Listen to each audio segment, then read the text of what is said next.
1차 전도 여행의 사역지, 첫 사역지는 아니지만 비시디아 안디옥에 가서 복음을 전한 그 첫 사역의 내용이 나와 있습니다. 오늘 본문 제목이 멋집니다. 주의 말씀이 두루 퍼지니라. 주의 말씀의 사람들과 함께 퍼져나가기 시작했습니다. 한번 따라하세요. 주의 말씀이 두루 퍼지니라. 주의 은혜가 내 삶에 두루 퍼지니라. 주의 은혜가 주님의 교회에 두루 퍼지니라. 이런 말씀의 역사와 열매가 나타날 줄로 믿습니다. 먼저 성경은 사도행전 13장을 넘어가면서 그렇게 중요하진 않지만 그러나 우리가 눈여겨봐야 될 아주 작지만 중요한 두 가지 변화에 대한 것을 발견하게 되는데요. 우리 13절로 15절 말씀입니다. 같이 보겠습니다. 시작. 바울과 및 동행하는 사람들이 바보에서 배 타고 밤빌리아에 있는 버가에 이르니 요한은 그들에게서 떠나 예루살렘으로 돌아가고 그들은 버가에서 더 나아가 비시디안 안디옥에 이르러 안식일에 회당에 들어가 앉으니라. 율법과 선지자의 글을 읽은 후에 회당 장이들이 사람을 보내어 물어 이르되 형제들아 만일 백성을 권할 말이 이거든 말하라 하니. 자, 13장에 들어서 특별히 오늘 본문부터 뭔가 두 가지가 바뀝니다. 첫 번째는 전에는 이 1차 전도여행 팀을 소개할 때 바나바와 바울 이렇게 돼 있었어요. 근데 오늘은 어떻게 돼 있죠? 바울과 및 동행하는 사람들. 또 뒤에도 바울과 바나바 이렇게 돼 있습니다. 바나바와 바울에서 바울과 바나바 순서가 바뀌었어요. 별거 아닌 것 같지만 순서는 굉장히 중요해요. 바나바가 선임자예요. 바나바가 담임 목사님이고 바나바가 훨씬 먼저 믿었고 바나바가 믿음의 선배고 바나바가 사도 바울을 키워준 사람이에요. 근데 사도행전 13장 1차 전도여행을 하면서 바나바가 뒤로 빠지고 바울이 앞으로 나왔다. 무슨 의미일까요? 바울이 리더가 되기 시작했다. 하나님의 선교의 중심이 바나바에서 바울로 이제 전가되고 있다라는 굉장히 중요한 메시지가 숨어 있습니다. 바나바는 이 프로 구단으로 치면은 아주 탁월한 코칭 스텝입니다. 코칭, 감독이나 코칭. 바나바가 잘하는 것은 사람을 이렇게 잘 발굴하는 거예요. 스카우트해요. 그리고 훈련시켜요. 다른 사람이 볼 때는 이렇게 중요하게 보이지 않은 이 보석같이 숨은 사람들을 케어내서 그들을 훈련시키고 리더로 세우는 뒤에서 백업하는 본인은 앞에 나서지 않고 바나바는 위로자고 격려자고 축복하고 세워주는 코칭 스텝 같은 사람들이에요. 유명한 코칭 스텝. 사도 바울은 플레이어입니다. 스타급 선수예요. 그렇죠? 숨어 있었던 사람인데 바나바가 찾아서 훈련을 시키고 세워주면서 바울이 이제 떠오르기 시작해요. 바울은 말씀이 탄탄한, 실력이 탄탄한, 그때 변증법과 수사학과 이 논쟁과 법에 탄탄한 세상에 대한 이런 길을 아는 굉장히 준비가 잘 된 사람인데 예수님을 만나서 지금 열정이 이글이글 올라서 지금 스타 플레이어로 등장하기 시작했어요. 이 변화가 지금 사도행전 13장 중반부터 나타나기 시작했어요. 선교의 주도권, 복음의 사역의 주도권이 바나바에서부터 사울로 넘어가고 있는 과도기입니다. 두 번째, 사도 바울의 원래 이름은 사울입니다. 사울. 전에는 사울이라는 이름이 많았고 사울, 바울 막 섞였었어요. 저도 설교하다가 막 이게 헷갈려서 여러분들이 혼돈이 있으셨을 텐데 오늘부터는 이제는 사울이라는 이름이 안 나와요. 그리고 바울이라고 하는 이름이 나옵니다. 이름이 바뀌어요. 여러분 사울의 이름의 뜻이 뭘까요? 사울의 이름은 큰 자라는 뜻입니다. 큰 자. 바울의 이름은 작은 자라는 뜻입니다. 여러분 보통 사람들은 작은 자에서 점점 커지기를 원해요. 성공하기를 원하고 이름을 내기를 원하고. 그렇죠? 우리 아이들이 지금 무명이었다가 유명해지고 크고 능력이 있고 자리를 잡고 인정받은 큰 자가 되기를 원한다고요. 근데 이 사도 바울은 원래 이름이 큰 자였어요. 큰 자, 높은 자, 힘이 있는 자, 권위가 있는 자. 근데 그가 예수님을 만난 그 이후로부터 그는 사울이라는 말을 안 쓰고 바울로 자기를 부르기 시작하고 그 이름이 13장에서 본격적으로 쓰여지게 됩니다.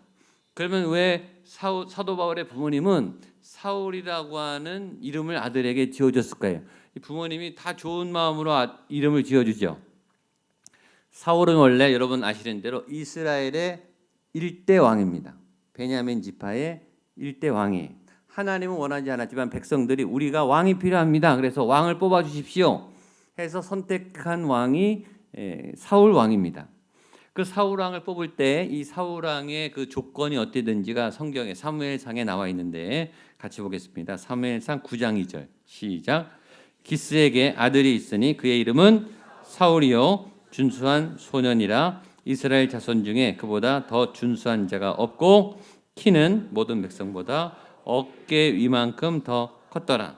사울이라는 이름 자체가 큰 사람이었고 이름이 얼마나 좋아요. 우리 아들은 큰 사람이 돼. 우리 딸은 큰 사람이 될 거야. 어느 부모나 좋은 이름을 지어주고 싶죠. 그리고 그는 정말 큰 사람이었어요. 다른 사람보다 키가 어깨 위보다 큰, 이 머리 하나보다 더 큰 굉장히 거구의 사람이었다고요. 그런데 이스라엘의 관용어인데 이것이 다른 사람보다 어깨가 크다라고 하는 이 말은 그냥 키만 크다는 말이 아니라 여기 보면 용모도 준수했죠. 그러니까 얼굴이 잘생겼고 키가 크다는 말은 힘이 셌고 힘이 좋았고 능력이 많았고 탁월했다라는 표현을 관용적으로 이렇게 하는 거예요. 그러니까 이스라엘 사람들이 자기네 첫 왕을 뽑을 때 어떤 사람을 뽑았는가 하면 키가 크고 힘이 세고 잘생기고 능력이 많고 뭔가 사람들이 봤을 때 아, 저 사람 정말 왕 같다라는 사람을 뽑은 거죠. 이스라엘 사람들이. 우리도 마찬가지예요. 우리 교회에서 리더를 뽑을다라고 할 때 우리 부서장을 맡아준다 할 때 어떤 분들을 찾으세요? 기왕이면 능력이 있고 그렇죠? 계획성이 있고 사람들을 잘 통솔할 리더십이 있고 재력도 좀 있고 얼굴도 좀 잘생기고 건강하고 그런 분을 대부분 리더십으로 뽑는단 말이에요. 교회 안에서도. 이 기준은 하나님의 기준일까요? 사람의 기준일까요? 사람의 세속적 기준이죠. 사울의 부모님 또한 그 아들이 우리 베냐민 가문의 사울왕, 1대 왕 사울이 그랬던 것처럼 키가 크고 능력이 많아 왕이 된 것처럼 우리 아들이 그런 왕 같은 삶을 살면 좋겠다라는 이름으로 그의 아들에게 사울이라는 이름을 지어줬겠죠. 당연한 부모님의 마음이죠. 그런데 이 사도 바울이 다메섹에서 예수님을 만난 그 어떤 순간부터 그리고 사도행전 13장에서 이제 안디옥 교회의 첫 선교사로 파송된 그 어느 순간부터 그의 이름을 사울로 쓰지 않고 바울, 작은 자로 쓰기 시작했다는 거예요. 이유가 뭘까요? 그는 예수님을 만나서 점점 낮아지는 삶을 살기 시작했다는 거죠. 더 감동적인 것은 이 사람이 여러분 이제부터 내 이름을 개명합니다. 나는 사울이 아니고 내 이름을 바울로 불러주세요 라고 광고도 안 해요. 그냥 자기 이름 여러분 이름을 그냥 보통 바꿉니까? 인생의 가장 중요한 순간이죠. 어떤 변화가 있지 않으면 이름을 함부로 바꾸지 않죠. 근데 어느 순간부터 자기를 바울이라고 소개하면서 조용히 바울의 삶을 살기 시작해요. 누가 나를 사울로 부르던 바울로 부르던 그런 상관없이 자기는 바울로 살아요. 낮은 자로, 겸손한 자로, 안 보이는 자로, 돕는 자로. 여러분 이것이 믿음의 성숙한 사람의 특징 아니겠습니까? 드러나고 보여지고 힘을 주고 큰 자가 되는 게 아니고 예수님을 믿으면 작아지고 싶고 낮아지고 싶고 시끄럽고 떠들면서 요란하게 사역하고 하는 게 아니라 은밀하게 조용히 묵묵히 누가 알아주지 않아도 일을 하는 이 사도 바울의 변화를 저희가 발견할 수 있다는 거예요. 그런 관점으로 그런 시각으로 이제 바나바보다 사도 바울이 리더가 되고 또 사울이 바울로 된다는 그런 관점에서 오늘 읽은 본문을 한 번 더 읽어보겠습니다. 13절로 15절입니다. 시작. 및 동행하는 사람들이 바보에서 배 타고 밤빌리아에 있는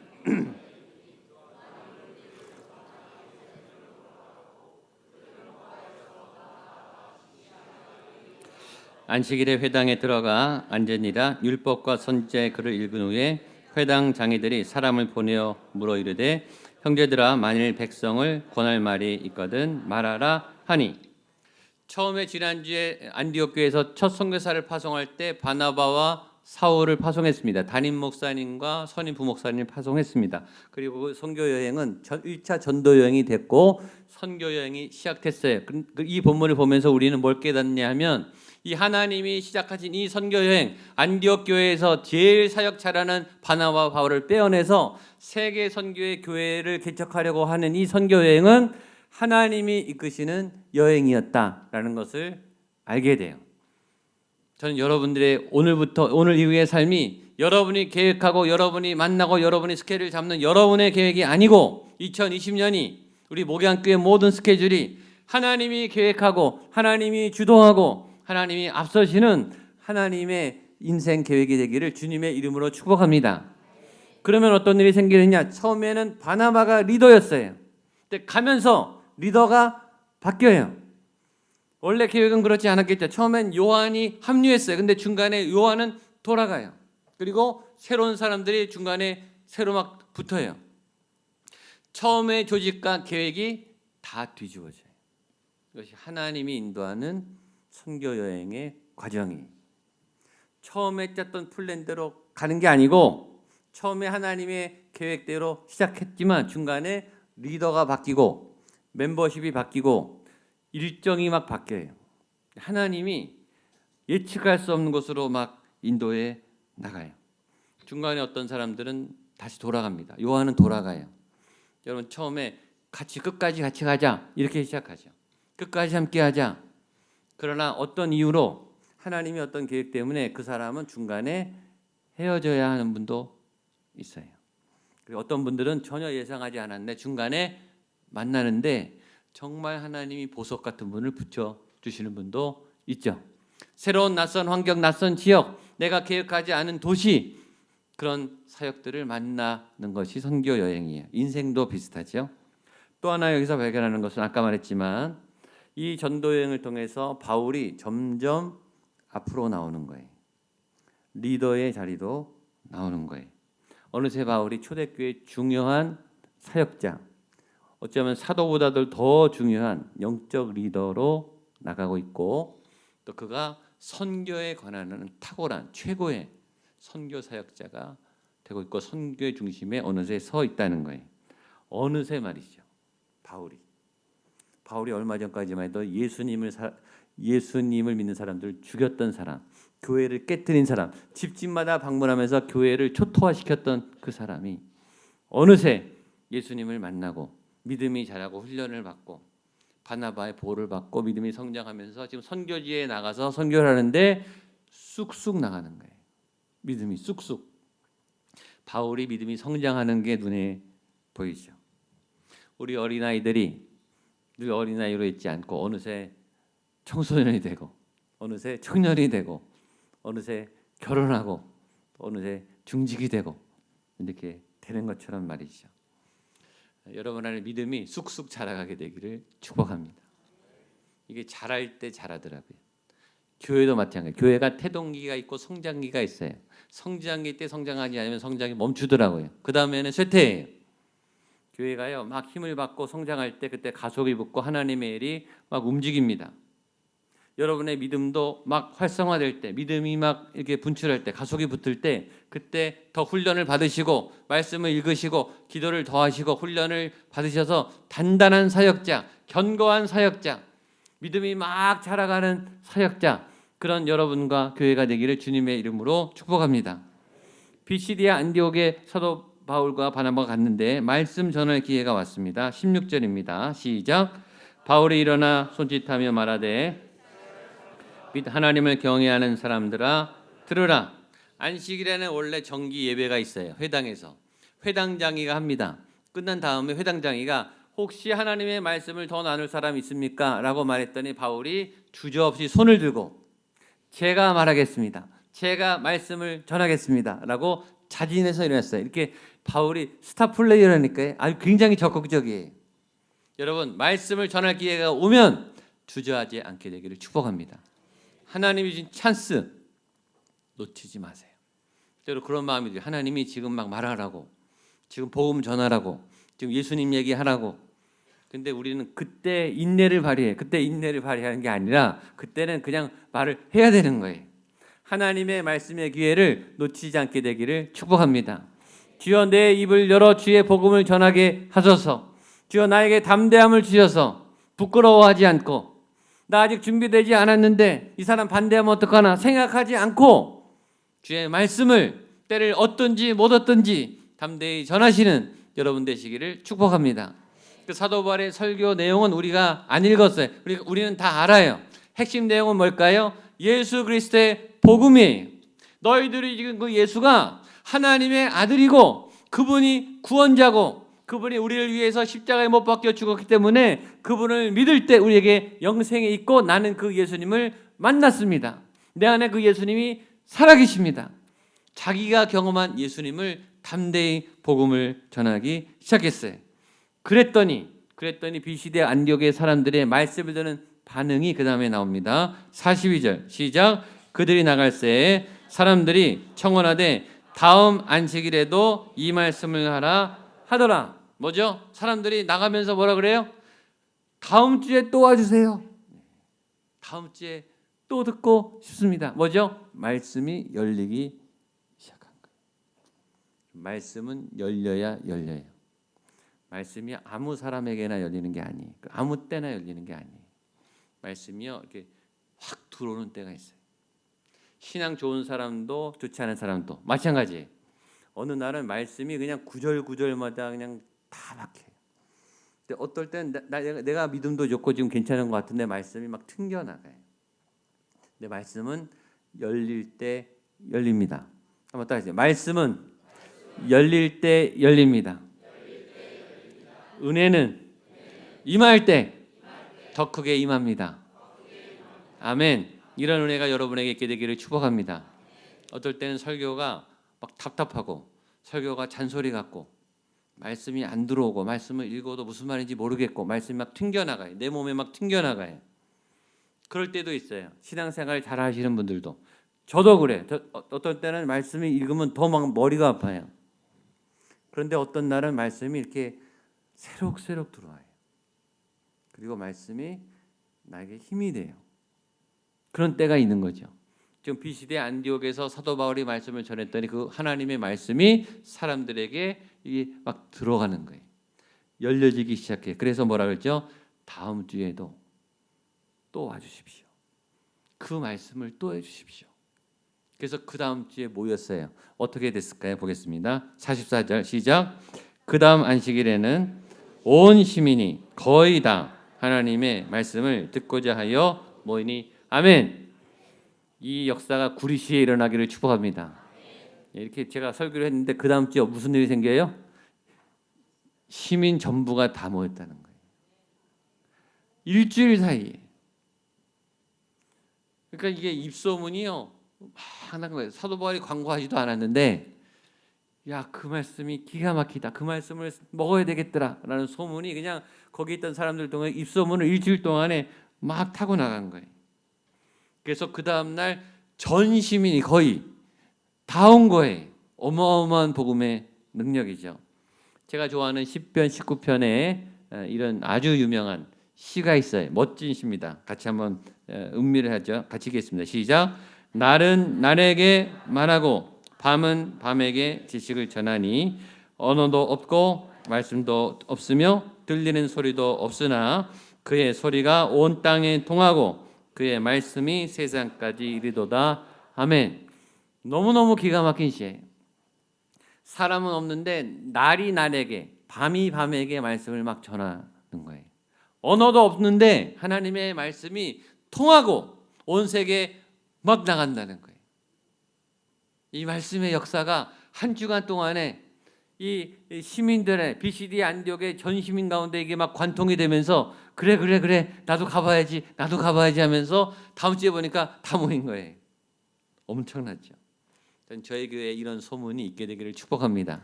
여러분의 삶에 이런 소문이 있게 되기를 축복합니다. 저 사람한테 하나님의 역사가 막 일어난대. 저 사람이 기도하면 하나님이 막 들어주시나 봐. 저 사람의 말씀을 풀어주면 말씀이 이상하게 은혜가 돼. 목양교회 오면 청소년들이 막 변해. 목양교회 오면 우리 아이들이 밝아져. 목양교회 오면 청년들이 소망을 갖고 꿈을 갖고 취업이 잘 되고 기도를 하고 삶이 깨끗해져. 목양교회 오면 아픈 분들이, 힘든 분들이, 외로웠던 분들이, 삶에 방황했던 분들이 길을 찾고 힘을 얻고 얼굴이 바뀌고 가정이 변하는 역사가 일어나더라 라는 소문이, 이 말씀의 소문이 우리 교회 가운데, 여러분 가운데 증거로 나타나게 되기를 축복합니다. 기적이 일어나는 거예요. 기적이. 우리는 말씀을 전할 뿐인데 이 말씀이 타고 막 하는 거예요. 말씀이 발이 없고 날개가 없는데 막 달려서 막 나가는 거예요. 그런데 그렇게 말씀이 전해지는 반면에 반대가 있을까요? 없을까요? 반대도 있어요. 45절입니다. 시작. 유대인들이 그 무리를 보고 시기가 가득하여 바울이 말한 것을 반박하고 비방하거든. 시기가 다 떠나가기를 축복합니다. 남 잘 믿으면 시기하는 분들 마음이 일단 어둠에 점령당한 거예요. 하나님 앞에 무릎 꿇고 주님, 내 시기가 사라지게 해 주시옵소서 기도하세요. 말씀이 임할 때 시기가 있어요. 여러분의 믿음이 좋아지려고 할 때, 임직 받으려고 할 때, 기도 좀 해보려고 할 때, 사역하려고 할 때 꼭 누가 반대하고 가까운 사람이 반대하고 걸려 넘어지게 하고 뭔가 안 좋은 일이 막 생겨서 멈칫하게 해요. 여러분, 그러나 그것이 여러분이 잘 믿고 있다는 사인인 줄로 믿습니다. 잘하고 있으니까 방해가 있는 것이다. 어둠의 권세들은 물러갈 지어다. 선포하고 나가세요. 이 사람들은 유대인이에요. 유대인. 먼저 하나님을 믿은 믿음의 선배들, 하나님을 자기들이 잘 믿고 자기들만 잘 믿는다고 착각하는 사람들이 방해를 하는 거예요. 그러나 여러분, 하나님을 잘 믿는데 예수님을 안 믿는다? 하나님을 잘 믿는 게 아니죠. 그건 자기 착각이죠. 자기 혼자 신앙이 좋다고 하는 거예요. 하나님을 믿으면 반드시 예수님을 믿게 돼 있어요. 통합이 일어나야죠. 하나님을 잘 믿으면 반드시 가족하고 사람들하고 관계가 좋아져야 돼요. 그게 하나님을 믿는 거예요. 하나님을 믿는데 가족들하고 불화하다, 이웃과의 관계에 자꾸 인간관계에 충돌한다, 그분은 하나님 안 믿는 거예요. 하나님을 행위로만 믿는 거예요. 하나님을 믿으면 사람을 사랑하게 돼요. 하나님을 믿으면 예수님을 믿게 돼요. 자, 반대가 생겼어요. 사도 바울과 바나바가 꿈쩍할까요? 꿈쩍도 안 해요. 문제도 안 돼요. 보겠습니다. 47절로 49절입니다. 시작. 주께서 이와 같이 우리에게 명하시되 내가 너를 이방의 빛으로 삼아 너를 땅끝까지 구원하게 하리라 하셨느니라 하니 이방인들이 듣고 기뻐하며 하나님의 말씀을 찬송하며 작정된 자는 다 믿더라. 주의 말씀이 그 지방에 두루 퍼지니라. 아멘. 자, 그렇게 먼저 하나님의 은혜를 주신 이 유대인들이 안 믿으니까 그 촛대가 이방인에게 넘어간 거예요. 안 믿으니까, 전도를 안 하니까. 하나님이 내가 너를 이방의 빛으로 삼아 너로 땅끝까지 구원하게 하리라 하셨느니라. 이제는 이방인에게 복음의 문이 열리는데 이게 급물살을 타고 불처럼 막 번져나가요. 이방인들은 구원의 문이 막 열리고 교회가 막 생기고 주의 말씀 앞으로 나오기 시작해요. 하나님이 주신 복음 안에 갇혀 있으면, 폐쇄적이고 기득권 안에 매여 있으면 하나님이 촛대를 옮겨요. 다른 분을 통해서 하나님은 사역하시고, 바나바와 바울은 반대가 있어도 전혀 개의치 않고 주의 말씀을 그 지방에 전하는데 말씀은 퍼져나가기 시작해요. 주의 말씀이 두루 퍼지더라. 여러분을 통해 주의 말씀이 두루 퍼지더라. 여러분들을 통해 주의 능력과 은혜와 기적이 두루 퍼지게 될 줄로 믿습니다. 마지막 보겠습니다. 50절로 52절 시작. 이대 유대인들이 경건한 기부인들과 그 신의 유력자들을 선동하여 바울과 바나바를 박해하여 그 지역에서 쫓아내니 두 사람이 그들을 향하여 발에 티끌을 떨어버리고 이곳으로 가거늘 제자들은 기쁨과 성령이 충만하더라. 아멘. 자, 말씀은 퍼지는데 방해 공격이 멈추나요? 더 세져요. 여러분들이 꼼짝하지 않으면 공격은 어떻게 온다? 더 세게 온다. 각오하세요. 어떻게 오냐? 아예 쫓아내요. BCD 안디옥에서 쫓겨나요. 사람들은 그만이 많이 와서 말씀 전해달라고 오는데 바나바 바울은 리더들이 쫓아내요. 근데 이 사람들이 실망하느냐? 전혀 실망하지 않습니다. 먼지를 떨어버리고 어디로 가요? 이고니온으로 가요. 왜죠? BCD의 안디옥이 손해죠. 거기 줄 은혜는 자기들이 못 받는 거예요. 구원은 자기들이 못. 그럼 바나바와 바울이 아쉬울 게 뭐가 있어요? 딴 데 가면 되죠. 갈 데가 얼마나 많은데 지금 전 세계가 다 열려 있어요. 지금 가는 데마다 막 사람들이 환영해. 복음 앞에 무릎 꿇어요. 할 일이 얼마나 많은지. 여러분의 신앙이, 여러분의 사역이 작은 부서, 교회 한 군데 안에 머물지 않게 되기를 축복합니다. 여러분 쫓겨나면 나가면 돼요. 나가면 되죠. 때리면 맞으면 되죠. 싫어하면 싫어함을 당하면 돼요. 그러나 우리는 주님의 길을 걸어가면 돼요. 왜냐하면 다른 길, 다른 사람, 다른 사역지 거기가 지금 막 열려 있거든요. 그래서 마지막 제자들이 52절 같이 읽겠습니다. 시작. 제자들은 기쁨과 성령이 충만. 아멘. 따라서 제자들은 기쁨과 성령이 충만하더라. 아멘. 자신에게 나는 기쁨과 성령이 충만하더라. 아멘. 옆에 분에게 당신도 기쁨과 성령이 충만하더라. 아멘. 힘들지만 공격도 많지만 막 포기하고 싶지만 그러나 하나님은 우리 안에 기쁨과 성령의 샘을 열어서 또 갈 수 있는 힘을 주실 줄로 믿습니다. 이 은혜가 오늘 모든 분들에게 넘쳐나게 되기를 주님의 이름으로 축복합니다. 아멘. 기도하겠습니다.